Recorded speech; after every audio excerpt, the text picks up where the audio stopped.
Hello and welcome to Rajya Sabha Television. You're watching this special telecast with me, Frank Rausen Pereira.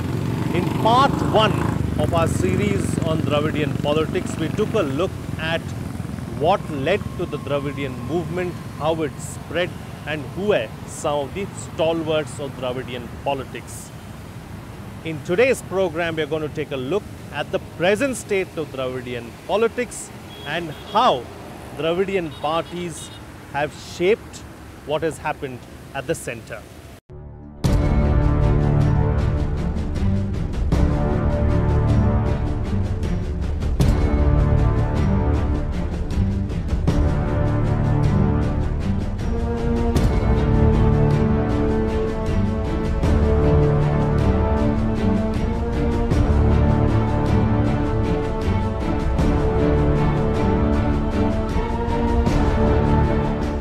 Tamil Nadu politics at crossroads.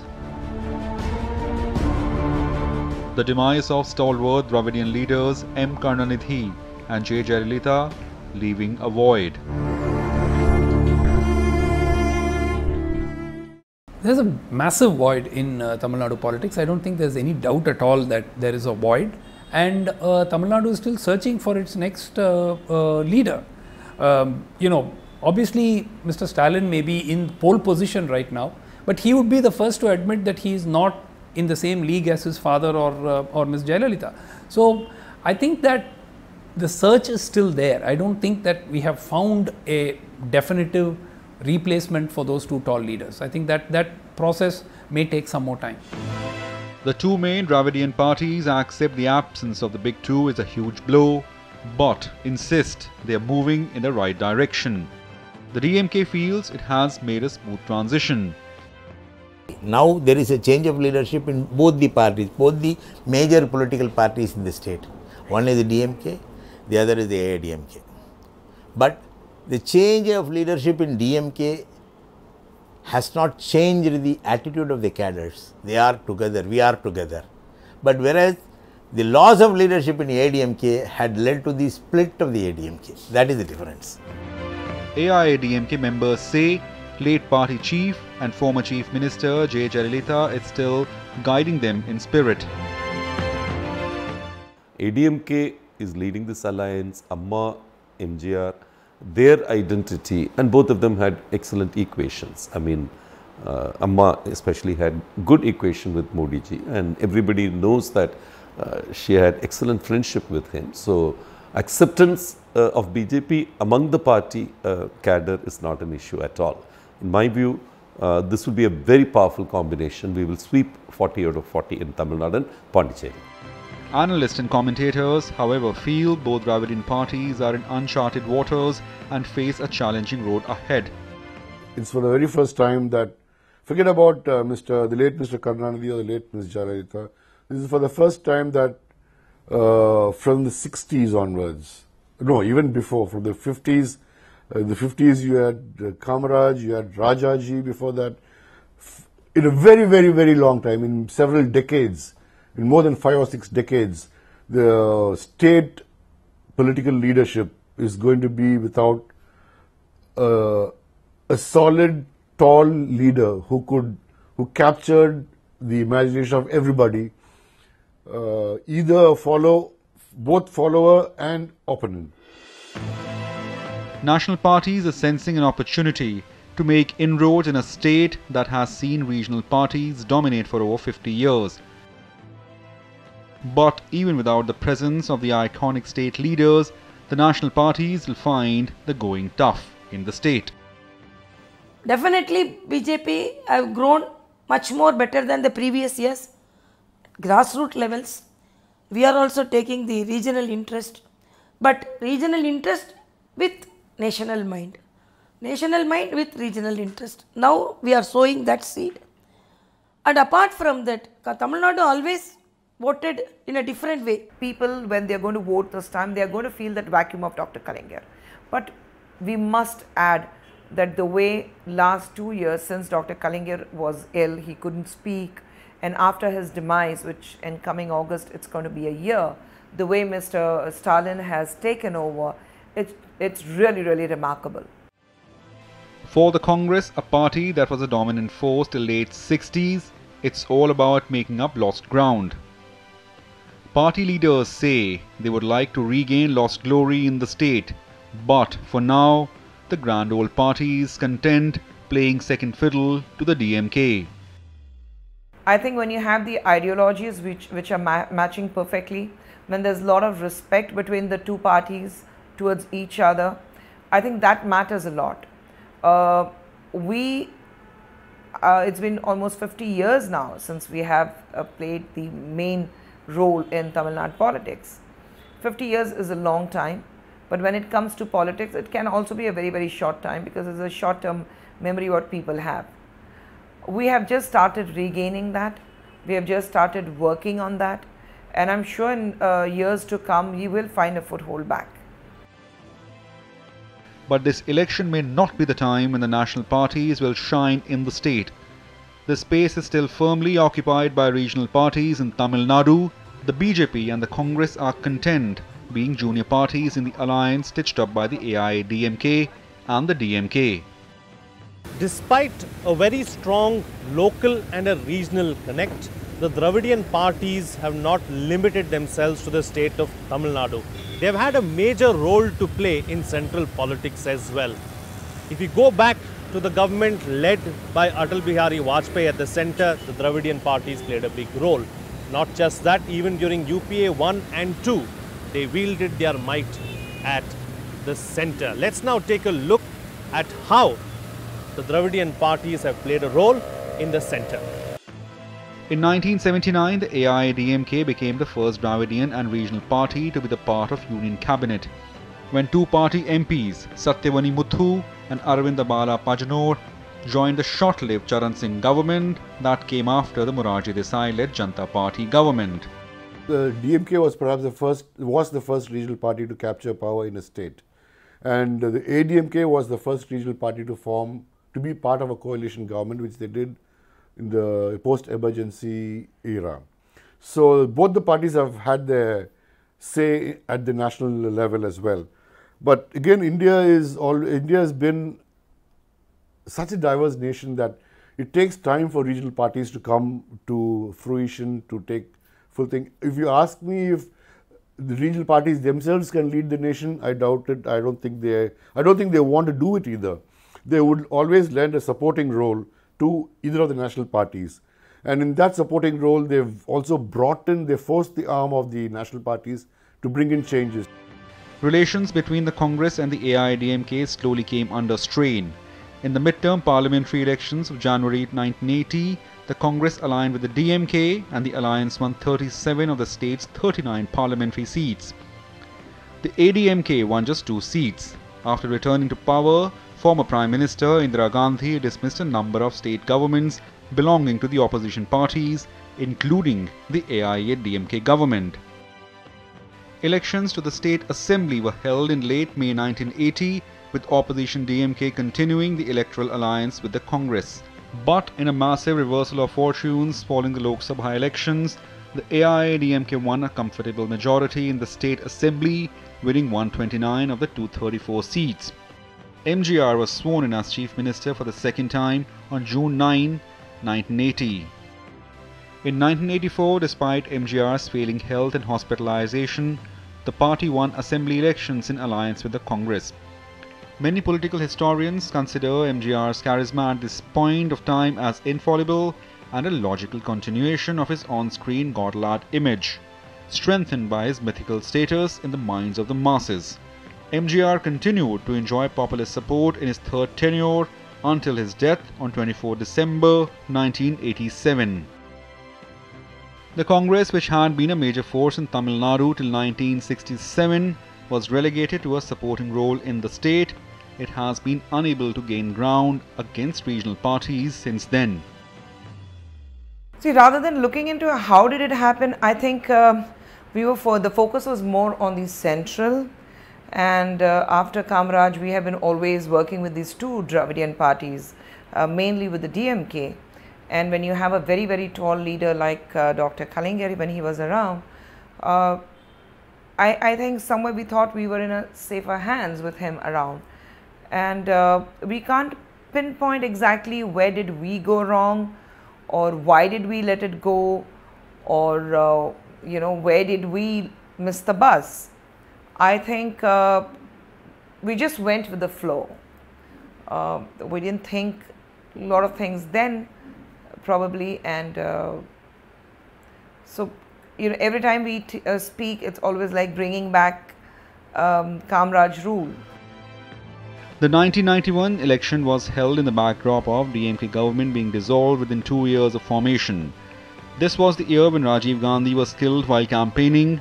The DMK's pro-Tamil stance and the role of LTTE in the assassination of Rajiv Gandhi turned the people's anger against the DMK. In a sympathy wave that followed in the favour of ADMK and Congress alliance, the DMK was deprived of any seats in parliament. During the parliamentary elections in 1998, the AIADMK formed an alliance with Bharatiya Janata Party and Vico's MDMK, another breakaway faction of the DMK. The AIADMK, led by Jayalalitha, shared power with the BJP in the Atal Bihari Vajpayee headed government between 1998 and 1999, but withdrew support a year later, leading to the fall of the BJP government. Following this, the ADMK once again allied with the Congress. The general election following saw the DMK aligning with the BJP for the first time. The result was the victory of the NDA that won 26 seats. After leaving the NDA, All India Anna Dravida Munnetra Kazhagam hoped to cause some damage, but ended up losing 8 seats compared to 1998 Lok Sabha elections. The NDA, of which DMK was part, remained in power at the national level for next 5 years. Language has been a major plank that has been used by Dravidian politics. Dravidian parties have made use of the anti-Hindi sentiment in the state to further their own ambitions. But despite that, both the major parties in the state, the AIADMK and the DMK, in the past have aligned with the BJP, a party which has been considered by many to be a predominantly Hindi party. Was it political opportunism on the part of the Dravidian parties, or was it compulsion? That's what we are going to find out now. In the 2004 parliamentary elections, the DMK formed an alliance with the Congress, the MDMK and the PMK and swept to a grand victory. The alliance won all 40 seats, including Puducherry. This netted the party's 7 ministerial posts and a lot of influence in the UPA government at the centre. 2 years later, in 2006, the same alliance won in the state assembly elections and the DMK for the first time formed a minority government in the state with the help of the Congress party. M. Karunanidhi became the chief minister of the state for the 5th time. The DMK-Congress alliance was also successful in 2009 parliamentary elections. In 2014 election, the two main Dravidian parties had no role to play at the centre, with the NDA riding the Modi wave to win with a thumping majority. 5 years after 2014, political observers in the state agree the situation is different. Regional parties in Tamil Nadu sense they have a bigger role in the formation of government at the centre this time. Equally, there's been a lot at stake for both the national parties in the state. The election is also significant for regional parties as by-elections will be held on 18 assembly seats. These by-elections will determine the fate of the state government as well. The Election Commission on March 10 announced the full schedule of phase-wise and constituency-wise voting for Tamil Nadu in the upcoming Lok Sabha polls that begins on 11th April.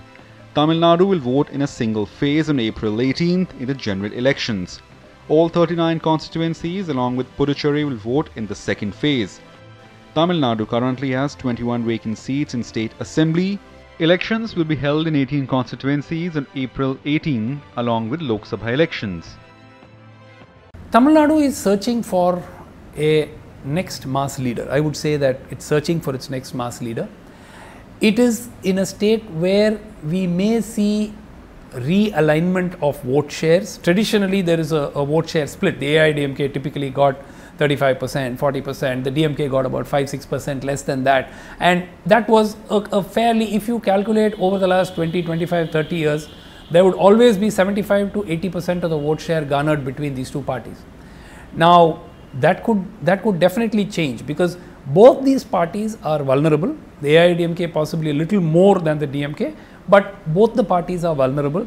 This concept of standard guaranteed vote banks is now starting to sort of be questioned, but people still haven't found an effective alternative. So for people to desert the AIADMK or desert the DMK and go somewhere, now they haven't found the alternative, and the national parties for the Lok Sabha poll are aligned with both these parties, so one on each side. So I think the search is still on. Both the major regional parties have stitched up alliances with the national parties and other Dravidian parties, making it a two-horse race. After 2004, yes, they have not been able to find partners here. But today, as our Chief Minister has said, Modi ji has emerged as someone who can protect India. And whether it's the borders or whether it's the raising of people from poverty, he has been showing his mettle. So primarily because of that, we are aligning with the NDA. We are leading NDA here as far as Tamil Nadu is concerned, so there is no questions about it. Months ago, it looked like this election was already soon up as far as Tamil Nadu was concerned, and the DMK Congress combined was going to just sweep the polls. In fact, the talk was of 39-0, including Pondicherry 40-0. The AIADMK and the BJP have done a good job since then to stitch up and cobble together a fairly powerful alliance. They've got the AIADMK, the BJP, the PMK, a party called the Pudhiya Tamilagam, which has got a base in southern Tamil Nadu, and they've got a few more other parties in the bag. So I think that what was turning out or looking like it would be a complete no contest is now a contest, at least in some parts of the state. Although film star Kamal Haasan has entered the fray with his M&M party, not many people consider him a threat or even a credible spoiler. The issues on ground vary from corruption to the breakdown of administration. Every election, so many free items has been given, and nobody addressed the basic issue. The main problem is that population, the people who are voting, they are forgetting everything. I'm from a salaried community, so my understanding about the current government, they done a lot of revamping on taxation part, but however they are ready to collect from the people who are existing taxpayers, not from the other sources. So I would want people to change, or something that changes the perception of the people, how they react to things. The first main criteria would be the traffic, and then next the pollution and the peeing on the road. Political parties believe that the issues they have raised in the lead up to the elections will pay dividends on the voting day. Our Honorable Prime Minister has announced 5 lakh crore schemes, worth schemes to Tamil Nadu. Our Honorable Prime Minister is always lauded by the youth of Tamil Nadu. Facebook followers, Twitter followers are more for our Honorable Prime Minister. And apart from that, our Honorable Prime Minister is viewed as a state-friendly Prime Minister because he visited Sri Lanka. Then he always has mentioned that Tamil is an ancient language, and he went to Sri Lanka and he attended the housewarming ceremonies of our Honorable, our Tamil sisters and brothers. So definitely he is liked by Tamil Nadu people, and this will help us to win the seats which we are contesting. Congress ideologies continues. When it comes to doing good, looking into this, looking for the schemes which is for the development of the country, to help the people who are at the BPL line, or women's safety, and every aspect that you look at it. I think the ideologies are perfect between the DMK and the Congress, and that is why we are with each other. Voting will be held in single phase on 18th of April. Results will be declared on the 23rd of May. But when it comes to politics in Tamil Nadu and the role of Dravidian parties, how can cinema be left behind?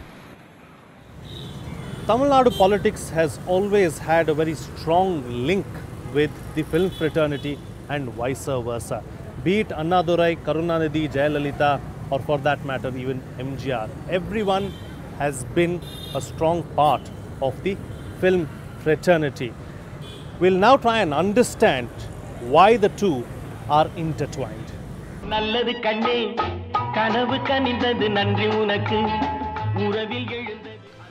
Tamil cinema has always played a vital role in Dravidian politics. Films have been influential in Indian politics since the days of British Raj, when movies were used for anti-British propaganda. However, leaders of the Indian National Congress kept their distance from the movie media. It was Dravida Munitra Kadagum that made extensive use of medium for propaganda. Adversaries of Dravidian parties despised the use of films and screen popularity for political gains, and Congress leaders like K. Kamraj questioned the trend of movie stars forming governments. C. N. Annadurai, the first Chief Minister of Tamil Nadu from a Dravidian party, was a forerunner in introducing Dravidian ideology into movie scripts. Of the movies made by Dravidian politicians, Parasakti, released in 1952, was a turning point as it was a huge box office hit and made radical comments against the social hierarchy set by the caste system and glorified the Dravidian movement. M. Karunanidhi, former Chief Minister, scripted the screenplay for Parasakti, in which Sivaji Ganesan and S.S. Rajendran, two founding members of DMK, made their screen debuts. Movies produced by the DMK were subjected to severe censorship by the then ruling Congress government. According to Murasoli Maran, a former Union Minister from DMK, censors would remove part of movies so that the coherence of screenplay was lost, sinking the movies at the box office. The scriptwriters used equivocating phrases and elliptical words and dialogues to evade the censorship. 5 out of 7 Chief Ministers of Dravidian parties were actively involved in Tamil cinema, either as writers or as actors.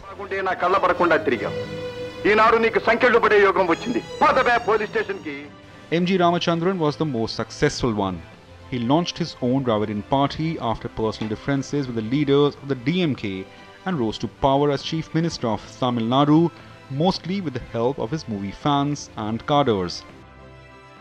A major speech impediment after he was shot at, he continued using his voice, he spoke on his own, and people would venerate him. His on-screen image was seen to be as the real M.G. Ramachandran. And there were people who would still consider him superhuman. Till today, the link between politics and Tamil filmdom continues, although it's a tad less prominent than in 1950s to 1970s. I think people, they connect with the film stars here. When they look at you in a film, it's not about, and when you know, not the latest generation probably, but even a generation before, they connect with you. The kind of films you do, they feel that you are one among them. That is how you see the kind of fan following, the fanatic fan following you see in Tamil Nadu and in Andhra for that matter to an extent. You don't see it anywhere else. And there's a belief that you can do good to us. And that is how we have seen stalwarts like Dr. Kalaignar or MGR or even Jayalalitha for that matter, or Andhra you have seen NTR for that matter. The way people could connect with them. I think it's just that the love what people have makes all the difference. The demise of Karunanidhi and Jayalalitha saw an end of an era, but other members of the film fraternity are trying to keep the flag of cinema flying in Tamil Nadu politics. One among them is Vijay Kant, a mainstream lead actor who was active in films between 1980s and 2000s. His party Desya Murpokku Dravida Kadagam has been trying to project itself as an alternative to mainstream Dravidian parties. Kamal Haasan is another on-trend from films in the fray. The celebrated actor started his own party called Makal Nidhi Mayam in 2018 as an fray for the upcoming Lok Sabha elections. The film industry gives you the visibility with the people. So if a film star comes into politics today, he is seen and given a first chance. Okay, let's listen to what the man says. So people are willing to give you a ear. Beyond that, it entirely boils down to how you perform. I don't for a moment believe that a Miss Jayalalitha became such a tall leader simply because she acted in movies and people knew who she was. She had to literally struggle and work her way up and she had to prove herself electorally and prove herself with her political acumen and so on. So I think that era of somebody just because he's a big film star coming in and automatically sweeping to power, I think those days are possibly behind us. The film stars still have the advantage because people are still movie crazy and still love and adore their stars. So they will be given the right of first hearing, as it were, more than even more accomplished people in other fields. But beyond that, it is for the film stars to prove themselves. If they can't prove themselves, they will be shown the door just like anybody else would be. Quite a few film stars in southern states have tried to use cinema popularity as a stepping stone to politics. Examples include N.T. Rama Rao, Chiranjeevi in Andhra Pradesh, but it has been Tamil Nadu that started the trend, sending 5 of 7 chief ministers from Dravidian parties. No wonder politics in the state is larger than life, and ideology walks hand in hand with entertainment. That brings us to the end of our 2-part series on Dravidian politics. I hope you enjoyed the journey and the show. Until we meet again, with camera person MS Suresh, this is Frank Rausen Pereira signing off for Rajya Sabha Television.